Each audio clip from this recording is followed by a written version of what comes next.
নেতৃবৃন্দ আমাদের এই সমাবেশে উপস্থিত হয়েছেন। জনাব গোলাম মোস্তফা।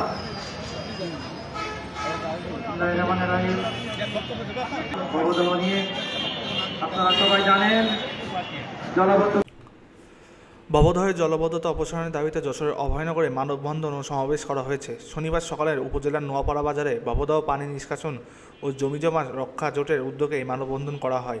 ভবদহের জল অপসারণের গুরুত্বপূর্ণ মধ্যম আলমডাঙ্গা খালের প্রস্তুতকরণ এবং সংস্কার কার্যক্রম দ্রুত বাস্তবায়ন করো এই স্লোগানে যশোরের ইপিজেটের বর্জ্য অপসারণের জন্য তৈরি খাল আমডাঙ্গা খালের সাথে সংযুক্ত না করার দাবিতে এই মানববন্ধন ও সমাবেশ অনুষ্ঠিত হয়েছে। ঘণ্টাব্যাপী মানববন্ধনে ভবদহ জলবদ্ধতা এলাকার শত শত মানুষ অংশগ্রহণ করে। ভবদহ পানি নিষ্কাশন ও কৃষি জমি রক্ষা জোটের আহ্বায়ক অধ্যক্ষ মোতলেব সর্দারের সভাপতিত্বে প্রধান অতিথি ছিলেন এনজিও বেলার খুলনা বিভাগীয় সমন্বয়কারী মোহাম্মদ মাহফুজুর রহমান মুকুল। বিশেষ অতিথি ছিলেন জোটের সাধারণ সম্পাদক আব্দুল লতিফ বিশ্বাস, শিক্ষক প্রতিনিধি গোলাম মোস্তফা, পায়রা ইউনিয়নের সাবেক চেয়ারম্যান ফিরোজ আলম, সুন্দরী ইউনিয়নের সাবেক চেয়ারম্যান বিকাশ মল্লিক, সিনিয়র সাংবাদিক সুনীল দাস, উপজেলা স্বেচ্ছাসেবক দলের আহ্বায়ক হাবিবুর রহমান হাবিব, শিল্পী গাজী ইকবাল কবির, চিন্ময় কুমার, জলাবদ্ধা অঞ্চলের ভুক্তভোগী জনসাধারণ ও বিভিন্ন এনজিও সংস্থার প্রতিনিধিরা। মানববন্ধন চলাকালে বক্তারা বলেন, ভবদহ এ অঞ্চলের মানুষের জন্য অভিশাপ। সরকার বিভিন্ন সময় জলাবদ্ধতা নিরসনের আশ্বাস দিলেও কার্যকরী কোনো উদ্যোগ নেওয়া হয়নি। এই সমস্যার সমাধানে পানি অপসারণ গুরুত্বপূর্ণ পথ। আমডাঙ্গা খালের প্রস্তুতকরণ এবং সংস্কার কার্যক্রম